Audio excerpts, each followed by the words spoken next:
Հայկ, բլոգերը ուժ է թե չէ, քաղաքական, տնտեսական, հանրային։ Շատ մեծ ուժ է, էլի հատկապես հիմա, որովհետև անգամ վիճակագրությունը ցույց է տալիս, Ամերիկայից սկսած ու շարժվում է դեպի արդեն Եվրոպա մեր ուղղությամբ, երիտասարդների համար ինֆորմացիայի առաջին աղբյուրը հենց բլոգերներն են։ Այսինքն ոչ թե ավանդական ԶԼՄ-ն, որ կարդան եւ այլն, այլ այն մարդիկ են, ովքեր իրենց համար կարծիքի հեղինակություն են, որովհետև դու անընդհատ ինչ որ մեկի առօրյայի մասն ես կազմում, ու երբ որ ինքդ հերթում է, քո հետ ավելի ազնիվ կապ ազգում կամ քո իր նախասիրություններով, իր աշխարհայացքով քեզ ավելի մոտ ազգում, ու ավտոմատ կերպով քո տեսակետը, քո մտքերը, այսինքն ոչ թե այն տարբերակով, որ ոնց է, չէ, արդար մեդիան ինքը փորձում է բազմակողմանի վերլուծի, այս դեպքում արդեն քո ինֆորմացիան համեմված սուբյեկտիվ կողմով, սուբյեկտիվ ընկալումով իր համար դառնում է ուղենիշային։ Դրա համար անսահման մեծ ուժ է, սկսած ամբողջ աշխարհում ցույց է տալիս դա չեղարկման մշակույթը, որ ինքը անգամ առաջ է անցնում դատական համակարգից, որ մինչև դատական վճիռ կկայացվի ու մենք գիտենք բոլորս յուրաքանչյուր մարդ ունի ամեղության կանխավարկածի իրավունք, հասարակությունը ու մեդիան այդ թույլ չի տալիս քեզ։ Ասում են, եթե կա ենթադրություն, արի ես քեզ ճնշեմ այնքան, մինչև արդարադատությունը որոշակի լուծում կարա գտնի։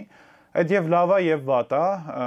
լավ այն առումով, որ ավելի պատասխանատու է դարձնում լսարաններին, նաև մեր օրինակում, առաջ մեդիան ինքը հիմնական ինֆորմացիայի գրողներ, եթե դերասանը կարար ուղղակի գնար հարցազրույցի ու միտք արտահայտեր, ինչը գիտենք բոլորս, որ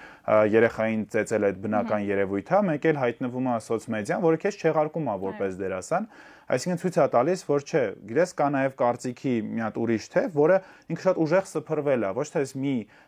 մենաշնոր ունեցողն է, այլ հակառակը բազմաթիվ մարդիկ են ու կառավարում արդեն ոչ թե վերևից ներքև, այլ հակառակը նաև լսանի պահանջից ներքևից բարձրանում է դեպի վերև, որ դու լիքը հարցերի մասին անգամ չլռես ու դու կարողանում ես ճնշես, կարողանում ես բալանսի բերես։ Դրա համար ամեն առումներով, տնտեսական առումով նաև գովազդային տիրույթով, դու կարաս շատ ուժեղ, ես միշտ այս օրինակն եմ բերում, փորձում էին Հայաստանում անվճար ծրագրավորման դասընթաց անցկացնել, մի տարի չեն կարողացել այդ կազմակերպել, հետո դիմում են ինձ ու այս համ գլուխ գովալը, համ ուղղակի որպես փաստերի արձանագրում է, էլի, ու մի տարի չիրականացնելուց հետո այդ ծրագիրը նկարում է մի հատ ռիլ, պետքա հավաքագրվեր առավելագույնը 1000 երիտասարդ, հավաքվում է 3000 երիտասարդ ու ոնց որ վատ այն առումով, որ ես 3 ամիս կարեի ավել եկամուտ ստանայի, որտեղ մենք նախատեսել ենք ամեն ամիս 1000 գրանցում գոնե ապահովենք, բայց մեկ ռիլի շնորհիվ դու կարողանում ես հավաքագրել 3000 մարզային երիտասարդի ու իրանց տալ այն հնարավորությունը, որը մի տարի առաջ չէր լինի, որովհետև փորձել են, չէր ստացվել։ Շատ լավ, դուք ասեցիք եւ ես համակարծիք եմ, որ բլոգերները շատ մեծ ուժ ունեն, բայց տպավորություն է, որ այդ ոլորտում ամենաթողություն է։ Ով ինչ ուզում ասում է, ով ուզում վիրավորում է, բուլինգ են ենթարկում տարբեր մարդկանց։ Այնպես պետք է վերահսկվի գոնե ինչ որ չափով, որպիսի ամենաթողություն չլինի ոլորտում, որովհետև յուրաքանչյուր ոլորտներում կան վերահսկող մարմիններ, օրինակ կենտրոնական բանկը, հեռուստատեսության եւ ռադիոյի հանձնաժողովը, իսկ ձեր ոլորտը շատ բաց է եւ Ները կարգավորվում է ինչ որ օրենսդրական նորմերով, որոնք ավելի շատ վերաբերվում են վիրավորանքին ու զրպարտանքին, բայց այդ բոլորին է վերաբերվում իրականում։ Դա բոլորին է վերաբերվում։ Քաղաքացու։ Ու շատ դժվար է մեր դեպքում տարանջատելը, որովհետև անգամ հարկային դաշտում, որ sense մենք գնացել ենք ու խոսում են, էլի, ով պետք է հարկվի, ով չէ, չեն կարողանում կրիտերիաները առանձնացնել, որովհետև մեր շատ երևի թե իրանց համար է նոր պետական կառավարման մակարդակով ու շատ դժվար է առաջին հերթին առանձնացնել ով է բլոգերը, մի հատ է օրենսդրական դաշտ մշակել իրանց համար ու երբ որ պետական մակարդակով ստատուսների վերջացրած մեր երկրում ընդունված դոգիզմով վիրավորանքը դառնում է որպես առաջնային գործոն, այդ դեպքում դու ինչ անես, դու տալիս ես կանաչ լույս պետական մակարդակով, դու տալիս ես նաև արդյունք, որ ցույց է տալիս վիրավորանքով կարաս ինչ որ մի բանի հասնես, այդ առաջ քարթու պանյատներ կար, չէ, որ չեմ աղջկա մոտ չի կարելի քրվել եւ այլն, այնց որ ճնշող կոնսերվատիվ մթնոլորտ էր, որը թույլ չէր տալիս ով ինչ ուզում է արտահայտվի, իսկ հետո եկավ մի հատ ուրիշ ալիք, որը բերեց են, որ հայհոյանքը, վիրավորանքը, սպառնալիքը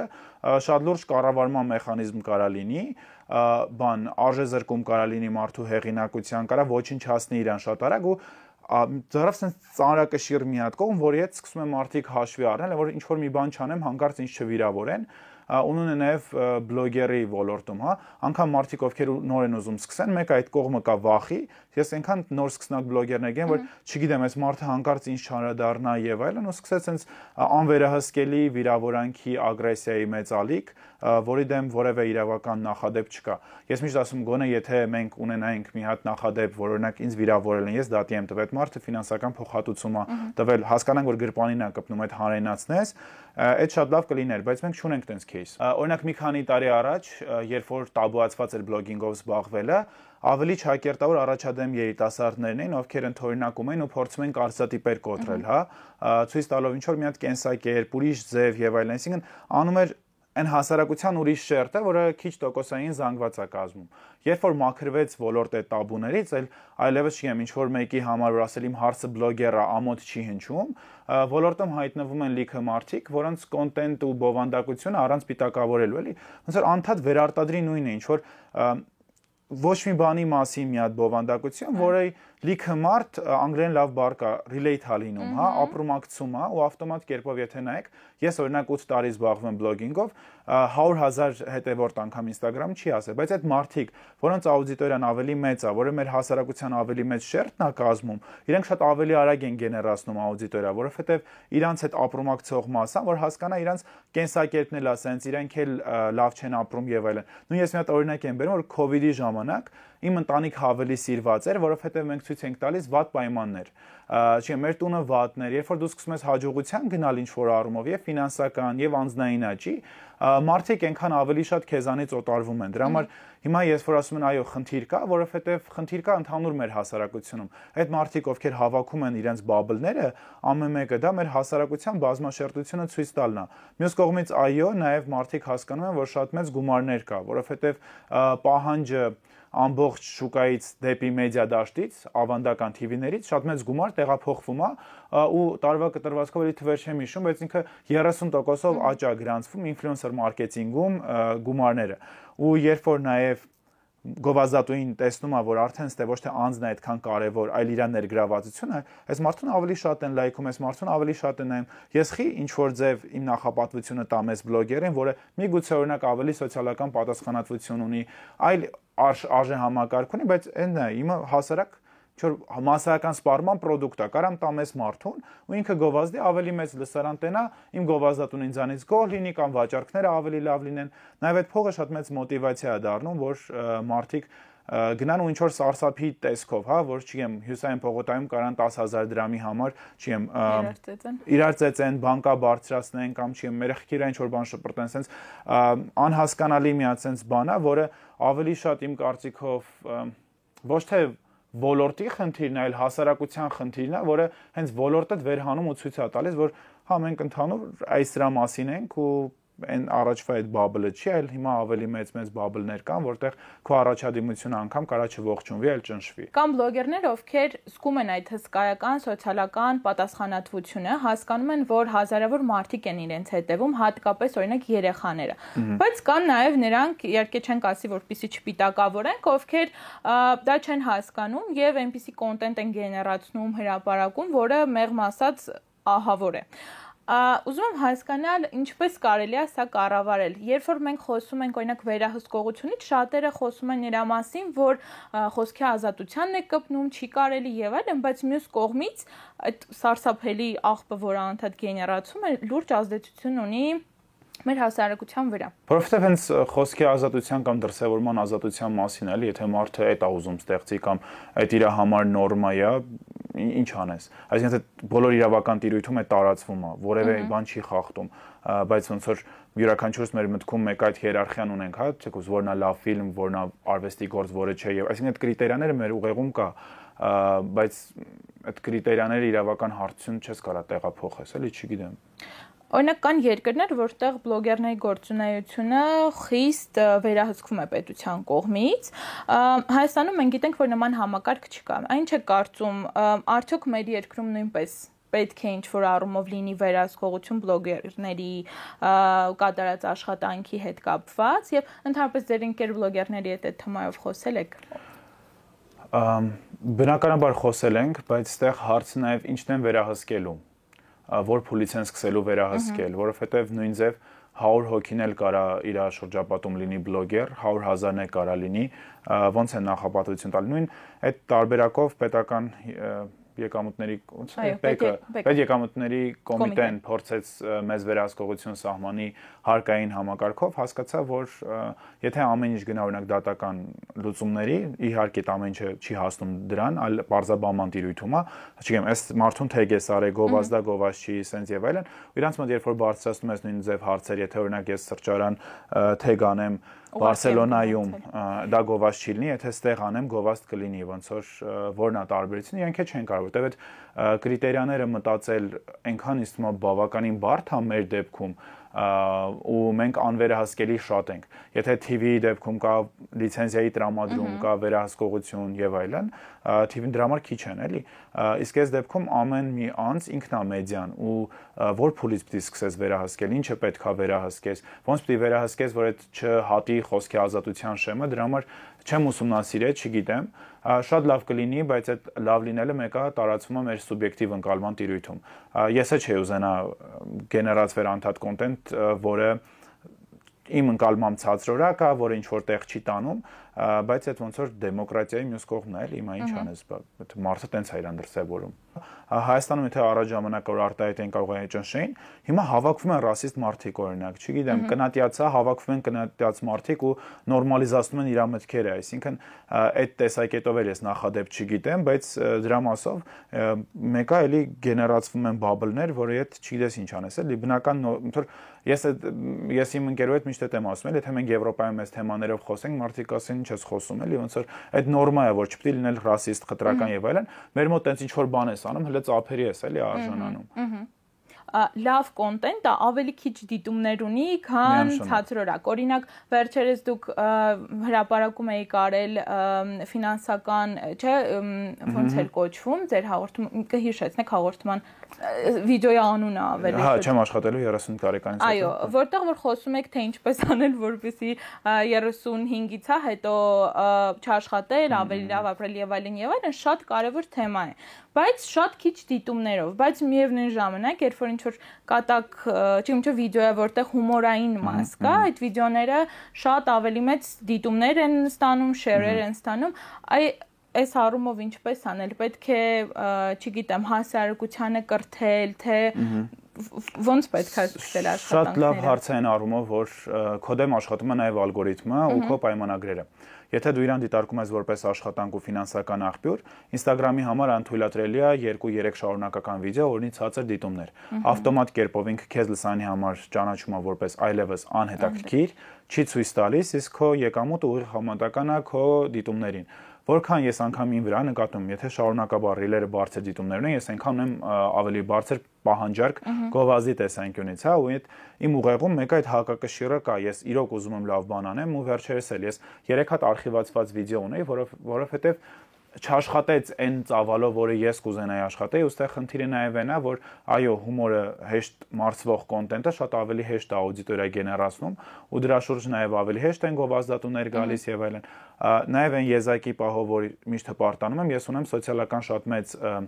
համագործակցություններ ֆինանսական նաև ՀԿ սեկտորի հետ, բայց քո ուղեղում միշտ այդ կողմը կա, ես ոնց անեմ, անգամ ինչ որ մասսայական դառնա այդ ամեն ինչը, փորձում ես քո հնարավոր ռեսուրսներ ու գաղափարներ դնես, որ մասսայական լինի, բայց մեկը չես կարա դու անընդհատ այդ գիծը պահես ու ունենաս կրթական կամ ինչ-որ ձևի կոնտենտ, որովհետև արդեն իսկ ես օրինակ սխալ եմ արել կամ հավաքել եմ աուդիտորիա, որը հումորի շուրջ է, որ ընտանեկան զվարճանքի շուրջ է, դողատակված այդ ամեն ինչը անում եմ։ Բայց ինչ եմ ուզում ասել, մյուս հարթակը, որտեղ արդեն իմ համար դիտումները էական չեն, ու ես շատ ուրախ ու շնորհակալ անում եմ, դա YouTube-ն է ու դա podcast-ներն են իմ ընկերուհու հետ, ում հետ ոնց որ գործընկերային մակարդակով մենք խոսում ենք այն թեմաներից,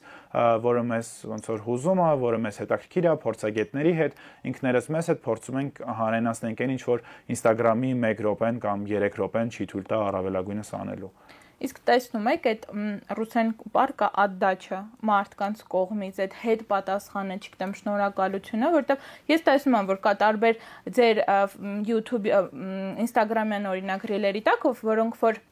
ունեն լուրջ այսպես սոցիալական կարևորություն ունեցող վիդեոների տակ, տեսնում եմ, որ մարդիկ գրում են շնորհակալ ենք, որ այս հարցը բարձրացնում եք, օրինակ խտրականության հետ կապված Իմ ամենասիրած արձագանքը այդ եղել է Արցախահայերի հանդեպ ատելություն չտարածելու մասին ռիլը, Ես տեսնում եմ սոցիալական հարթակում օֆլայն կյանքում չէ, որովհետև մենք ամենքս մեր բաբլներում ենք ապրում ու ցանկացած խտրական միտք չի հնչեցվում ամենակիչը, հնչեցվելու դեպքում երկրորդ վայրկյանի ոնց որ լրացվում է, բայց մամայնքս ապրում են քանաքեռում, ունդեղ բանջարեղենի խանութում հենց արցախահայեր են աշխատում, լացելով այդ մարդը մոտիկացել է մամայիս ու շնորհակալությունը հայտնի, որովհետև ես մեր մեդիայի այդ բաբլը ստեղծում են տպավորությունը, որ ոչ մեկ մեզ չի հասկանում, այդ իմ համար ամենաթանկ գնահատականն է եղել, որովհետև չգիտեմ, ինչ որ մեկ եթե ինչ որ մեկի մոտ կարաս հուզական ապրումակցման տենց ռեակցիա ձևավորես, այդ քեզ ոնց որ տալիս է կարևորության զգացում, որ դու ինչ որ անում ես անկախ դիտումներից, մեկը արժանի է այդ լինելու գոյություն ունենալու։ Շատ լավ, մենք անդադ խոսում ենք նրա մասին, որ բլոգերները մեծ ուժ ունեն եւ դա իսկապես այդպես է,